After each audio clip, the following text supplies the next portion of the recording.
un pueblo que ha sobrevivido con el embargo de Estados Unidos en estos años, que le costó mucho. Pero, Berco, en términos económicos, ¿qué significó para la isla el embargo impuesto por los Estados Unidos? Una verdadera sangría, Gato. Esto, en principio, es un paso histórico, como lo decías vos. ¿Por qué? Porque desde el 61 ninguno de los dos países tenía embajadas en el otro. Ahora, lo anunció Obama, se van a iniciar conversaciones para que se abra una embajada allí donde hoy solo hay una oficina de intereses estadounidense con enfrente la tribuna antiimperialista, que es lo que puso el gobierno cubano para protestar justamente en contra de ellos. El bloqueo económico de Estados Unidos lleva 55 años desde la Revolución Cubana y en el 92 se reforzó con una ley que fijó sanciones para empresas que comerciaran con la isla.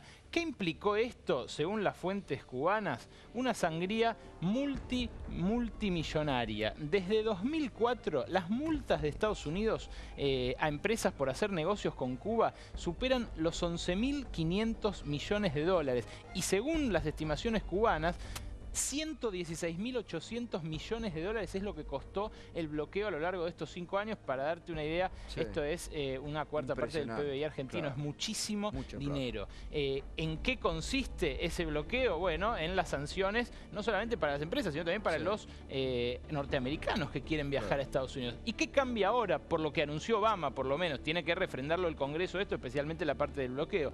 Si bien no se autorizan los viajes por turismo a Cuba, los norteamericanos siguen teniendo vedado esto, por eso van vía México, vía Canadá, las licencias para viajar se van a ampliar sin que sufran sanciones quienes quieran viajar, ya por muchos más motivos. Los estadounidenses que viajen a Cuba van a poder además usar las tarjetas de crédito de bancos de su país, que esto es algo elemental para el viajero.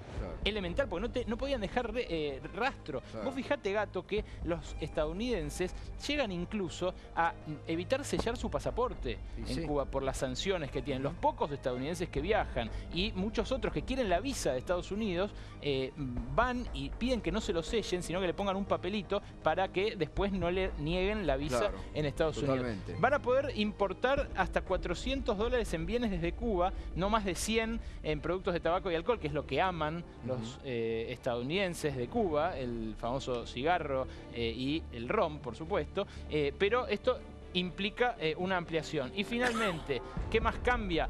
Bueno, para las empresas cambia mucho. Se autoriza la exportación de artículos que contribuyan a la capacidad de los cubanos para comunicarse con personas de Estados Unidos y el resto del mundo. Acá hay un tema importante. Estados Unidos quiere penetrar con esto también culturalmente en Estados Unidos. Y suben de 500 a 2.000 dólares por trimestre las remesas permitidas desde Estados Unidos para cubanos. Esto es muy resistido y fue muy combatido hoy por los emigrados cubanos, por los exiliados, como se llaman ellos, en Miami. En Miami, que son ultraconservadores y que dijeron que, desde siempre dicen que Obama es comunista y hoy, bueno, en esto lo vieron a su manera, según su visión, refrendado. Bueno, gracias, Berco. Diego, ¿y por qué crees que en este momento toma esta decisión Obama? Ahora hay que ver el Congreso, ¿no? Porque hay que ver el ala más dura de los republicanos, cómo reaccionan, el establishment norteamericano, cómo reacciona. Bueno, yo creo que hay componentes internos y componentes globales. El componente interno, que efectivamente, contrariamente a lo que muchos analistas pensaban, que después de una derrota tan severa como la que tuvo Obama, iba a caer en manos de una suerte de control o monitoreo por parte de los jefes de las ambas bancadas, representantes y en senadores, hizo todo lo contrario. Lanzó una orden ejecutiva normalizando a más de 5 millones de inmigrantes ilegales, que ha puesto a suma tensión entre ambas bancadas, y ahora esto. Es decir, esto demuestra que de alguna forma él sale a la ofensiva, en vez de lo que se pensaba que iba a ser un manso cordero durante 2 años, ha hecho una ofensiva. Un estilo Cristina Kirchner. En algún punto uno podría plantear el dato, la capacidad de recuperación. Ahora, por otro lado, hay un dato global, que es la consolidación por primera vez de un orden mundial único, donde todo se acerca. Hoy es esperable que en el próximo año tengamos el tema del programa nuclear coreano bajo control, que se pueda avanzar en la creación del Estado palestino. O tal vez porque el mundo tiene demasiados conflictos para que seguir profundizando ahí otro conflicto en la parte Yo creo que hay convergencias. Sí, a ver, González, profesor González, ¿cuál es la lectura que hace usted? Obama efectivamente en este momento lo toma de un modo estratégico. Las elecciones de noviembre jugaron un rol decisivo y Obama está pasando a la ofensiva. Yo creo que el Congreso va efectivamente a ofrecer una resistencia fuerte. Particularmente varios senadores y diputados republicanos salieron a marcar la cancha y salieron a decir que bajo ningún punto de vista van a aceptar y no van a tolerar una decisión de este tipo. Quien sí gana, entiendo, es definitivamente el gobierno cubano. Sí, Raúl Castro planteó Ellos hablaron primero de los lineamientos y después de una actualización del socialismo. Y esto lo plantea apenas llega al poder, allá en el 2006. Fueron cambios lentos, fueron cambios paulatinos, pero se avanzó, por ejemplo, en la compraventa de autos, en la compraventa de casas. También se flexibilizó la migración de los cubanos. Es decir, está habiendo cambios. Hay que ver hacia dónde va Cuba. Me parece que esa es la gran discusión. Vos que decías, Jorge, al inicio, en la breve y contundente síntesis que hiciste. David le ganó a Goliat, porque esta es una lucha de 53 años. No es un acontecimiento coyuntural. Un país muy pequeño, bloqueado durante 53 años, con todos los perjuicios económicos que ustedes vieron, termina consiguiendo el reconocimiento de Estados Unidos y el levantamiento, que no se ha hecho efectivo, pero que se supone que va a ser la consecuencia de todo esto, es el levantamiento del bloqueo económico. Ahora quiero señalar lo siguiente. Acá hay una negociación que lleva ya 30 años. Cuando yo estuve en Cuba en 1994 discutiendo en un congreso, se veía en los pasillos del Congreso, en el propio Congreso, que en ese momento había casi la perspectiva de un acercamiento definitivo. Siempre se habló...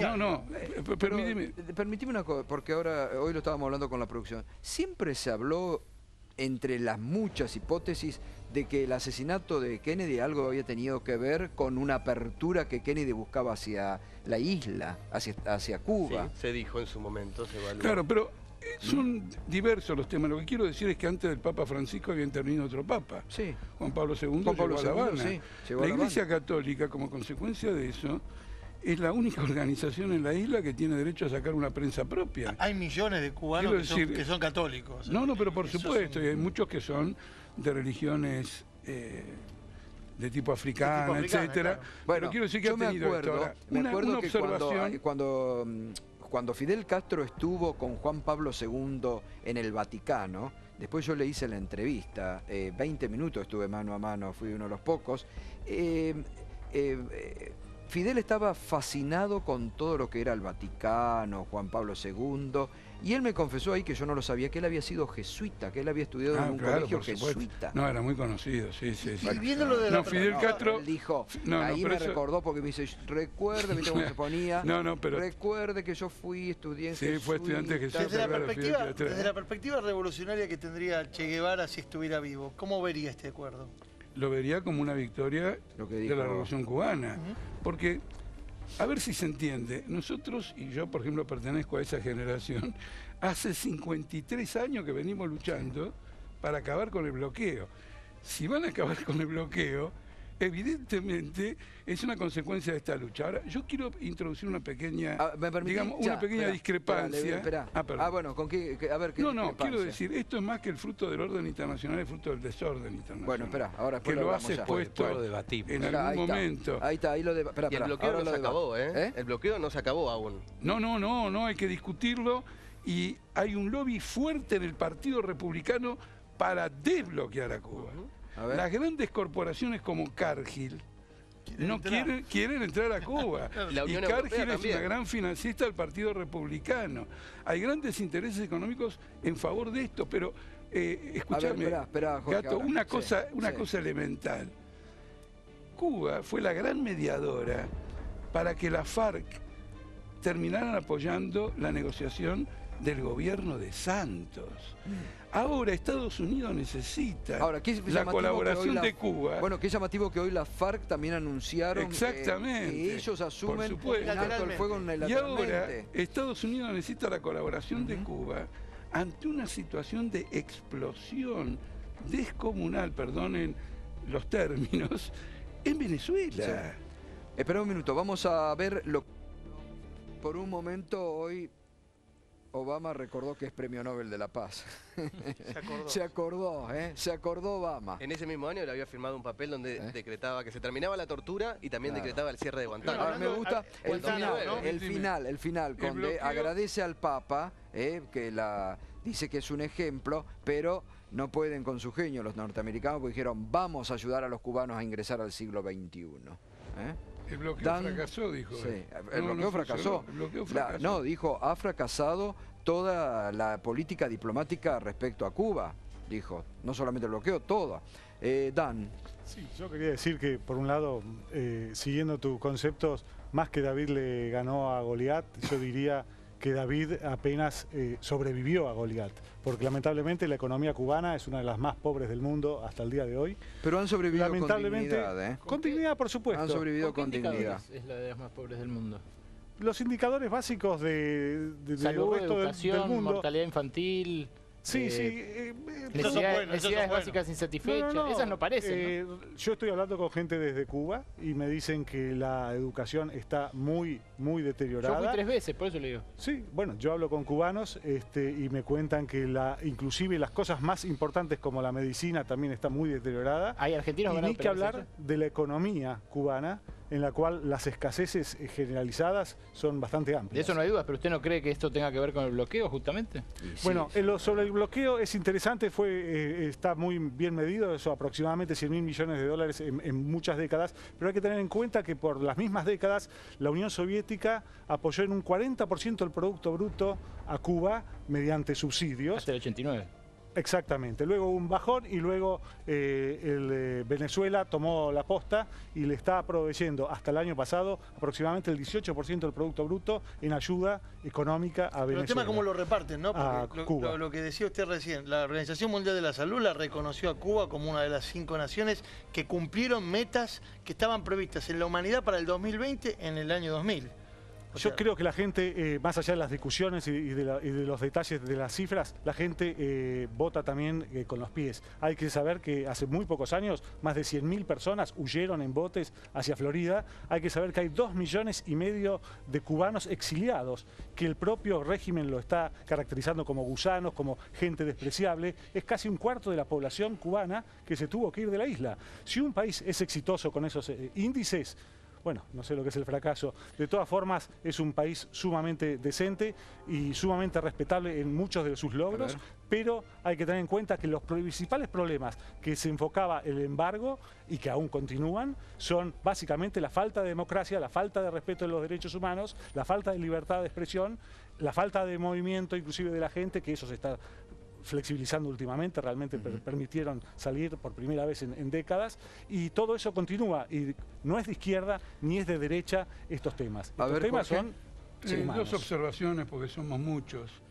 La primera es que la pobreza en Cuba dignifica la lucha por liquidar el bloqueo. Porque si todo el mundo fuera feliz, no hubiera ningún tipo de problema, etcétera. Hay que pelear. Y sin pelear le levantaron un bloqueo. Es decir, que es un pueblo que resistió el ataque de su vecino más poderoso en defensa de la independencia nacional. En segundo lugar, en materia de huida a Estados Unidos, México, Guatemala, América Central, es de terror.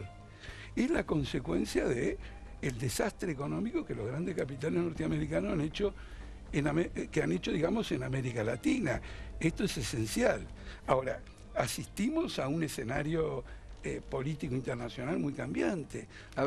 Putin hizo tentativas de acercamiento en América Latina, Jorge, y ahora Estados Unidos negocia con Cuba y aísla a Putin en el escenario de Europa me parece del que Este. tenía algo, te estaba escuchando ahí hacía cara. No, estaba pensando en que esto realmente es algo trascendente, que trascienda la relación cubana con Estados Unidos y que realmente puede ser un nuevo capítulo en las relaciones entre América Latina, donde claramente hay consenso para incorporar a Cuba dentro de la familia de América, y esto va a mejorar mucho las relaciones de todo el hemisferio. Obvio, creo totalmente. que es algo... Respecto a lo que decía hoy Jorge, que dijiste vos. Sí, yo creo que a la luz de una autocrítica tan sincera y tan profunda como la que hizo el presidente Obama, yo creo que los sectores pro-castristas deberían también acompañar un criterio de autocrítica. Si no, miremos los cambios en China. en este momento. Miremos los cambios en Vietnam, donde los americanos mataron 2,5 millones de vietnamitas. ¿Cuál es la relación que existe entre Vietnam y Estados Unidos? O sea, cuando yo digo hay un nuevo orden, hay un orden, por suerte, de convergencia. Los que sigan pensando en los bloques se van a encontrar con la nada. No hay más bloques. Hoy hay en vez del consenso de Washington, que fue efectivamente unilateral en los 90, hoy hay un consenso que está funcionando con sede en Beijing, en Washington, en Berlín, en Nueva Delhi, en Brasilia. Ese es el mundo que viene. Eso es una derrota norteamericana. Eso es una derrota justamente del planteo unilateral que se pretendió a partir de... No, esta es una definición tuya, que es una derrota. Yo creo que es un avance de la humanidad, donde Estados Unidos ha participado activamente. Es un retroceso. ¿Le puedo hacer un intercambio? Sí, cómo no. En estos días se ve una crisis mundial sin paralelo en el capitalismo. Cuba no va a encontrar su salida en el sistema capitalista. Cuba en el sistema capitalista va a encontrar austeridad, va a encontrar degradación de conquistas sociales. Esta conquista de haber levantado el bloqueo implica para el pueblo cubano un desafío, porque tiene que pelear en un nuevo escenario por la defensa de las conquistas. Y aquí es donde quiero introducir y dejar claro a la audiencia, porque no hay que olvidarse que soy un dirigente de un partido político, que la legalización, independencia, democratización de los sindicatos y la posibilidad de construir partidos políticos en Cuba con libertad para defender las conquistas de la revolución es la gran agenda que nosotros, y creemos el pueblo cubano, tiene por delante. Yo creo que la gran agenda hoy del nuevo orden internacional es cómo no tenemos más ni el sistema comunista que conocimos durante el siglo XX, ni el sistema capitalista tal como lo conocimos en el siglo XX. Pero eso es lo que yo llamo pero la convergencia. Último todavía hay que tirarlo abajo. Eso es muy buena noticia. Pero este último todavía hay que tirarlo abajo. Hay un nuevo orden que no se viene abajo. Por suerte se está construyendo. Hoy hay que pensar en cómo construimos ese nuevo orden. Y en ese nuevo orden, al margen de lo que queramos inventar, cuando el gobierno del Partido Comunista Chino, segunda potencia y posiblemente a la par con la primera dentro de muy poco tiempo, el 40% de sus reservas son bonos del Tesoro de los Estados Unidos. Y 400 de las 500 empresas Fortune están instaladas y produciendo desde China al mundo. ¿Qué se está rompiendo? Perdón. La deuda de China, la deuda por inversiones norteamericanas y extranjeras en China es superior al crédito de China en bonos. Los norteamericanos y los alemanes se han quedado con parte de la industria en China, y China lo que tiene es bonos norteamericanos, no la industria norteamericana.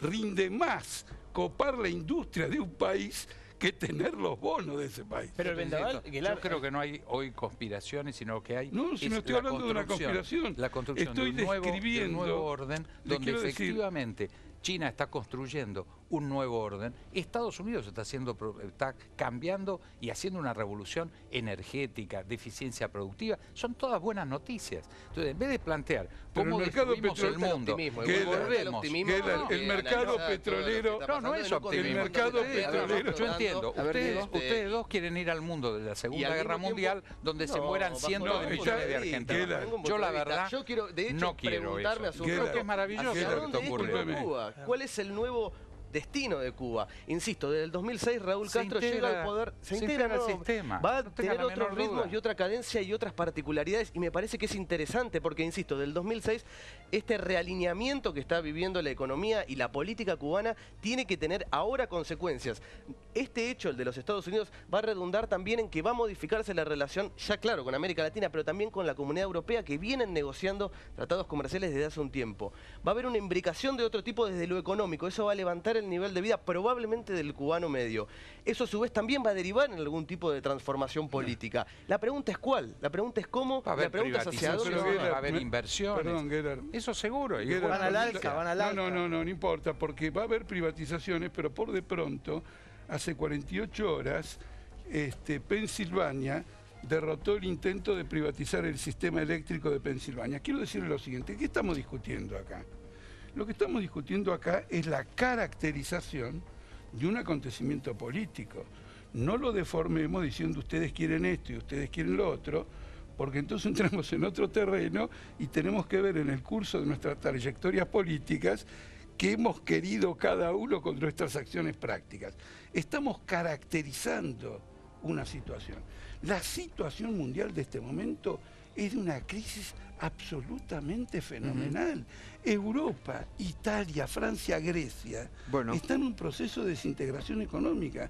No sé dónde usted está mirando ese fantástico progreso capitalista. Yo creo que hay avances extraordinarios. Y el shale gas ha creado una gigantesca sobreproducción petrolera que está arrastrando a Venezuela, Brasil, Nigeria, Irán, y tantos otros países a una bancarrota económica. Diego, vos no lo ves así. ¿Vos crees que no lo veo. Dime, hablando de trayectorias, yo combatí con las armas en la mano en la década de los 70, fui oficial montonero, creí en el enfrentamiento, creí que había un enfrentamiento que se resolvía inclusive en forma violenta. Creo que eso nos costó a mi generación y al mundo muchos millones de muertos. Nos equivocamos y creo que el camino de la confluencia, que lo vive desde Xi Jinping. Pero después se eligió a Menem. Hasta Obama. No entiendo. Dígale a la audiencia que después se eligió a Menem. Que llevó a la bancarrota más grande de la Argentina en los 90, con un endeudamiento feroz muy intensamente, en el 2001, que la Argentina todavía no se ha sacado la hipoteca menemista. La expresión de los 90 fue la expresión de apertura que se siguió en China, en Chile, se siguió en Brasil, se siguió en Uruguay. Desgraciadamente fracasamos. ¿Querés que lo confiese? Ahora, ¿por qué no confesás vos tu fracaso? Porque yo el mío lo confieso, yo no tengo ningún problema. ¿Vos creés que no fracasaste? Yo lo confieso. Fracasamos en los 70, fracasamos en los 90 y es hora que no fracasemos más. Basta de décadas perdidas. Yo no vine a incorporar la autocrítica. Yo creo que es muy importante la autocrítica. No te has pasado la vida combatiendo batallas perdidas y no pudiéndolas confesar. Yo lo hago. Ve que usted insiste en cambiar un debate sobre una caracterización de un acontecimiento internacional a una pelea individual.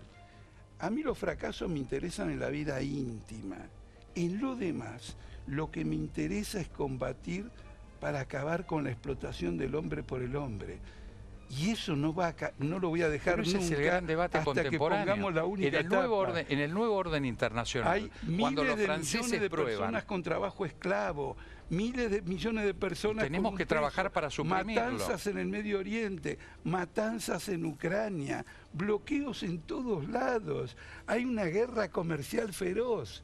Este es el mundo de la desintegración del ser humano. Yo creo que no, yo creo que estamos avanzando. Del ser humano. Acaban de matar en la costanera a un financista porque se están arrancando los ojos por los despojos financieros de Argentina. Bueno, Diego, Jorge, gracias. quería decir que justamente en los últimos 20 años es la época donde la mayor cantidad de pobres salió de ese estado y pasó a la clase media, y eso es gracias al libre comercio, al capitalismo salvaje de China también, y realmente hoy en día Estados Unidos está creciendo al 2,5% anual, es uno de los líderes de Occidente, y China está descendiendo en su crecimiento. Creo que los datos no corresponden con una caída generalizada del capitalismo a nivel mundial. Todo lo contrario. Podemos seguirlo en otra ocasión. Abre otro debate. Abre otro debate largo. No se salva la humanidad. Lo seguimos la próxima. Lo que sí digo, con mucho gusto, gracias. Se ha modificado la situación y efectivamente hay que ver qué es lo que pasa en Cuba. De acá en más, ha perdido la ultraderecha en los Estados Unidos y también seguramente vastos sectores dentro del Partido Comunista Cubano están descontentos con esta situación. Hay un triunfo de los sectores medios y hay que ver qué es lo que pasa. Bueno, gracias. Gracias por elevar el debate. Y confluimos los dos en la barra. Muy bien. Gracias, gracias a los cuatro, gracias por elevar el debate. Día histórico, sin lugar a dudas, estuvo presente.